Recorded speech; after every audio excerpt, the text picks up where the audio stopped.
Hello, I'm Grady King, and welcome to a session with Dr. Kelly Roberts, who is the Director of Graduate Programs in Human Sciences, Associate Professor in Behavioral and Social Sciences at Oklahoma Christian. Welcome, Kelly. Good morning. Thank you. Glad to have you here. I began talking with Kelly last fall about some special programs. Then I learned about some new offerings at Oklahoma Christian. But today we're going to focus on trauma-informed family support. It's a certificate program. But before we get there, Kelly, tell us a little bit about who you are, your background, and why you're so passionate about this. All right, I will. Thank you so much. Well, I have a place in my heart for OC, and I have had for years and years, and I'm just so glad to be here serving in my capacity now. I have a bachelor's in communications education. My master's is in marriage and family therapy, and my doctorate is in family policy. And so those were all Oklahoma universities, and I'm glad to be serving at Oklahoma University here in the Christian capacity that I am. Wonderful. Well, it's been a joy to kind of get to know you and love some of the stuff you're doing. So we want to focus today a little bit on this, what would be helpful, why trauma-informed family support. Boy, what a title. What's that about? I mean, is that you're a family life educator, you're a marriage and family therapist, licensed marriage? I mean, help us understand kind of the big picture of what do we mean? What is this? Well, I can see that you're struggling with it as we did. We couldn't even decide how to title this because it's such an important topic, but also a complex topic.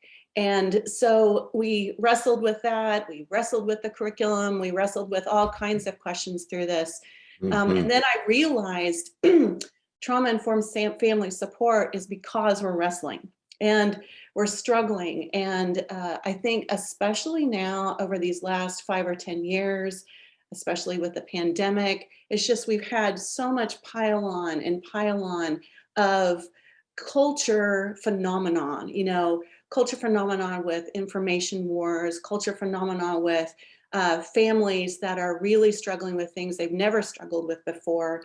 Their family budgets don't look anything like they did, 20 years ago. And then we have just kind of this generational trauma that's just been passed down, and it's all landing in our churches, because it's humanity. And Grady, I don't know how much ancient church texts you've had a chance, probably a lot, but one of the books I recall, it was actually written by a rabbi. He said, and this was like a 100-year-old book, he says, the church is bound together because of trauma. It's almost as if the church has a trauma bond. The story of the Israelites, the story of the crucifixion, the story of who we are now and our struggle through life. And so I think pulling that all together, but also coupling it with the science, with the skills, and with the understanding that this is something that you can hold on to and that you can heal just by being next to someone, just by having the right things to say, or the framework of understanding is so important. And so that's when we made the decision to put this together. And it's not just for church leaders. I would say that it could be for your whole church. We've even had opportunities to kind of start rolling out in, Sunday school lessons and some other areas. And every single time we're finding nuances about how people are applying this, not only to their churches, but their own lives, and then how that meets together. And I think that's the why. And I think the what and the how, would just have to be unpacked through the curriculum. We can talk a little bit about that if we have time today. Sure.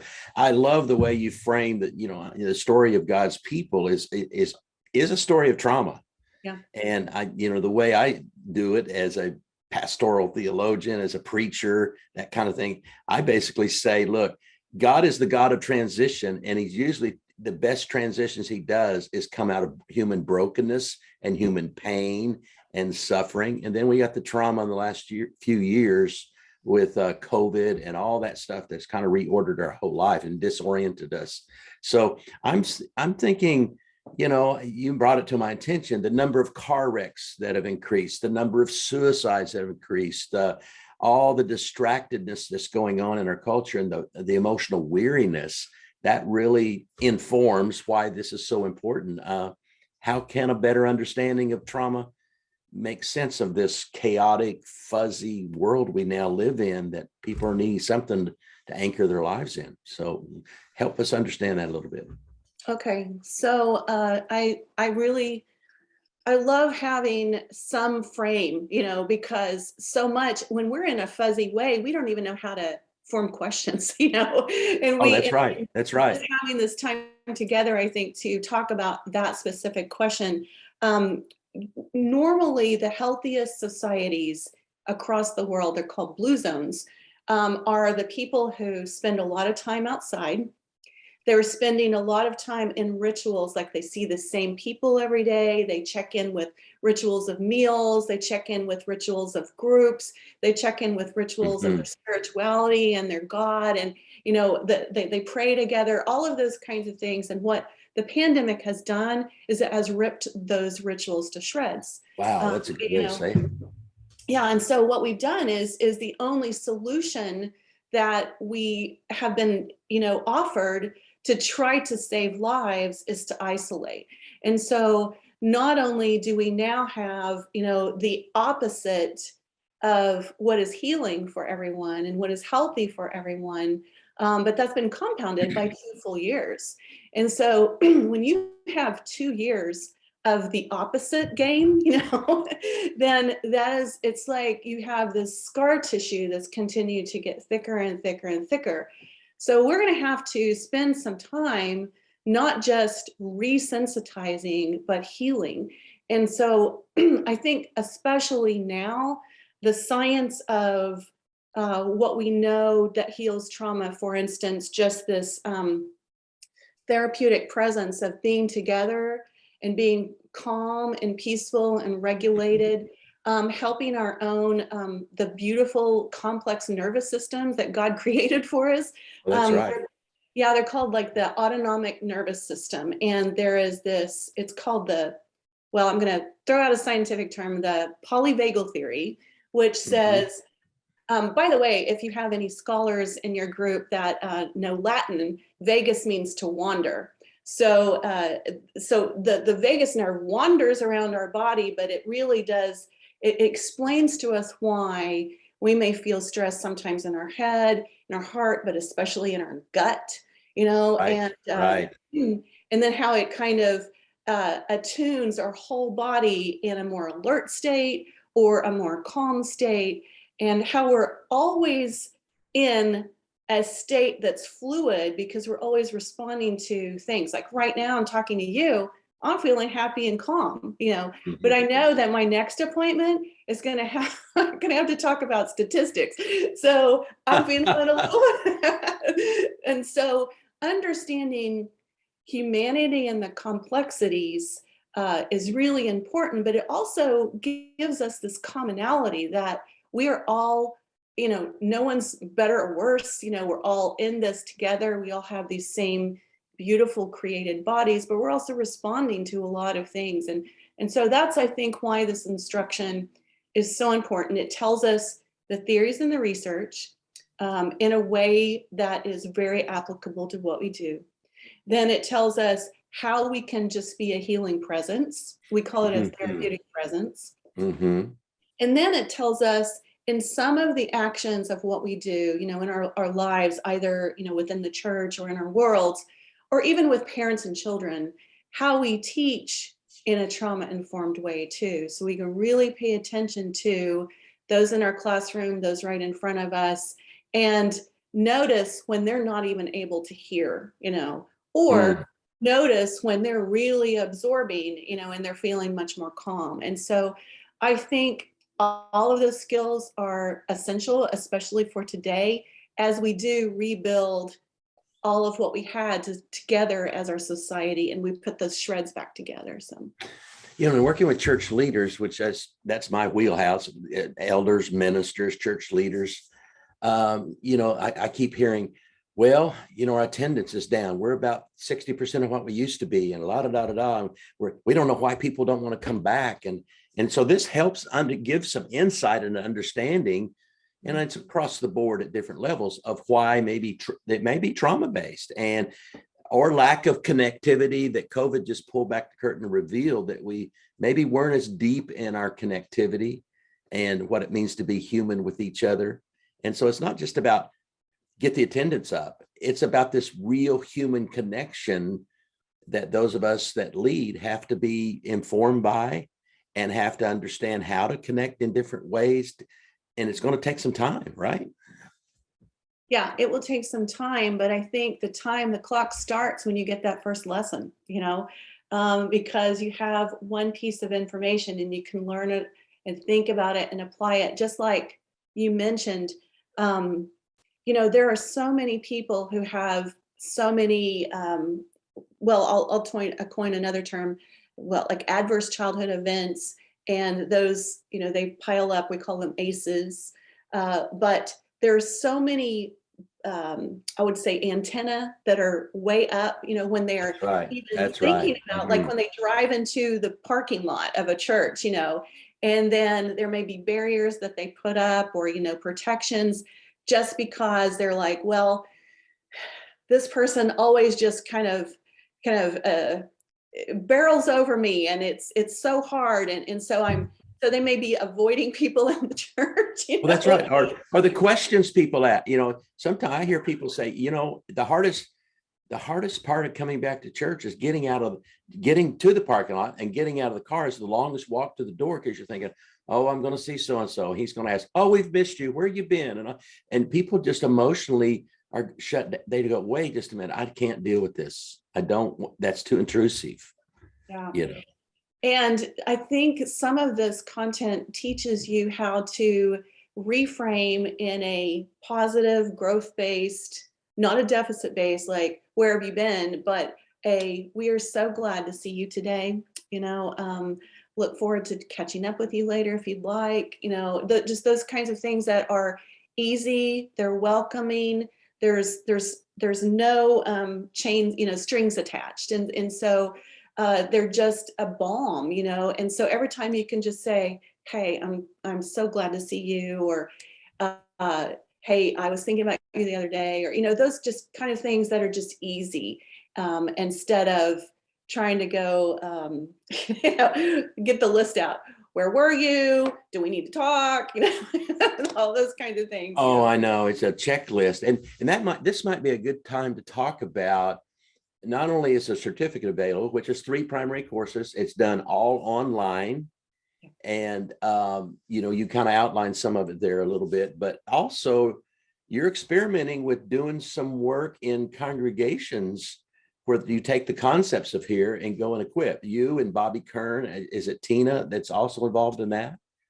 Yes, Doctors Wynn and Kern and we actually put together what we lovingly call a road show. And I love that. and so we rolled out actually just a series of 6 Sunday school lessons. And so we did 2 kind of condensed on that first part, where it's just like the theory and kind of the overviews, and then 2 on just being safe and easy in that therapeutic presence, and then 2 in the education parts of the church, what that looks like and how trauma can inform you to be effective and safe there. And so we all actually, I think I want to share that Tina, Bobby, and I learned more just from each other. And then the everyone in the Sunday school would just kept reflecting what they were thinking about. And then they were bringing it back into the next week. And I have not seen such a rich dialogue in a very long time. And it was emotional, I think, for me to see people feel safe.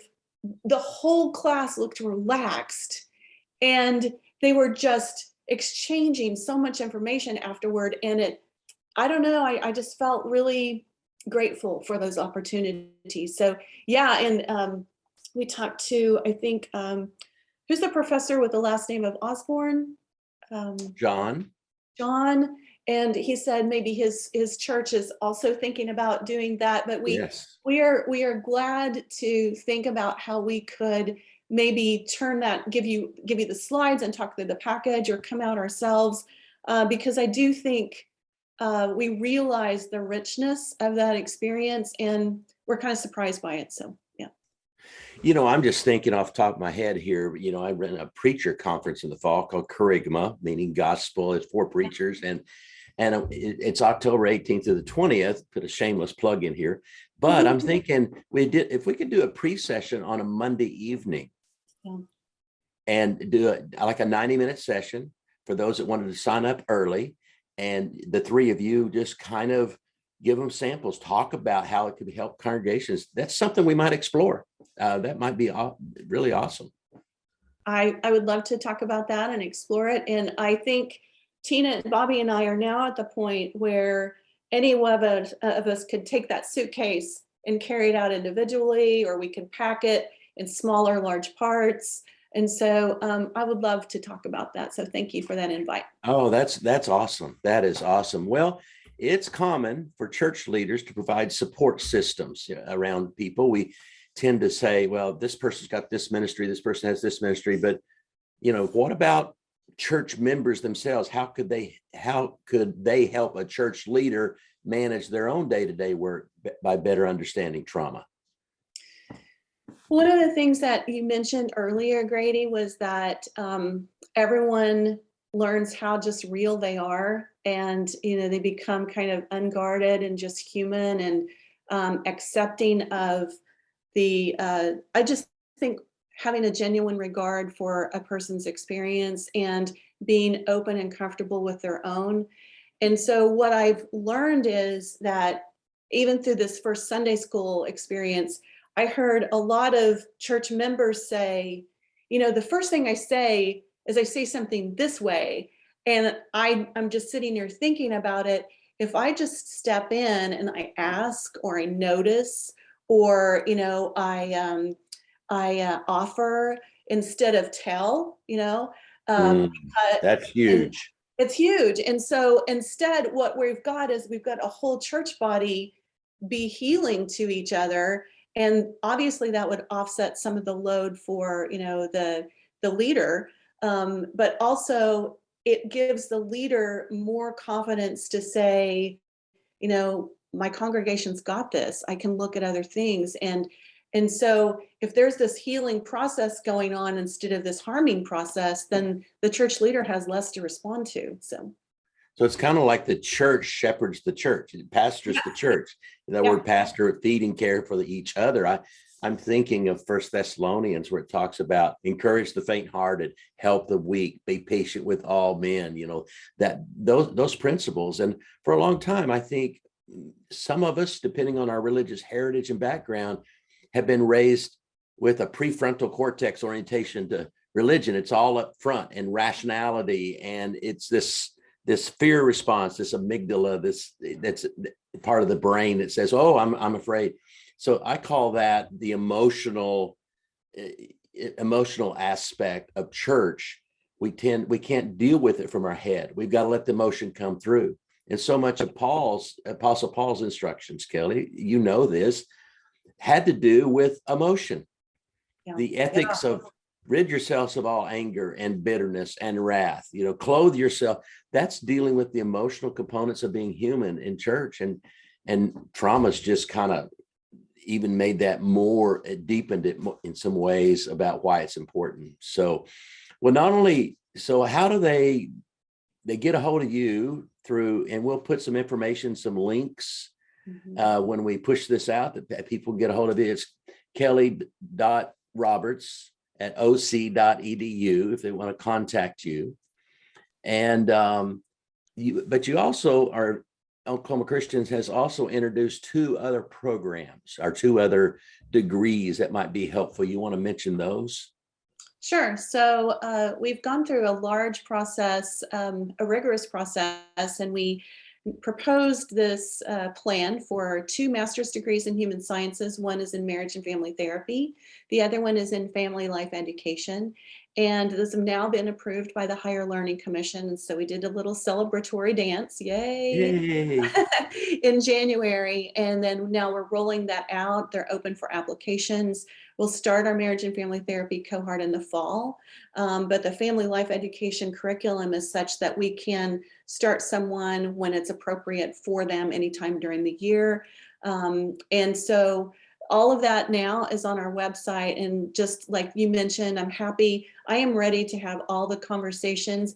I especially think conversations are important to get you your answers. And if it's not for these programs, but it's something else, my goal is to help you find the right thing, even if it's not our two programs, or if it's an OC, that's the best for of course my mission and my goals. But you and your growth are salient, and yourself, your church, your context in your community. And so any of those conversations I'm glad to have. And do you, like churches oftentimes will do retreat settings like couples retreats, and I'm even looking at and trying to pull off 8 couples or ministry couples for a weekend that need people to pour into them. I'm thinking, I really need a LPC, a marriage and family person, as a part of a team to pour into 8 couples over a weekend.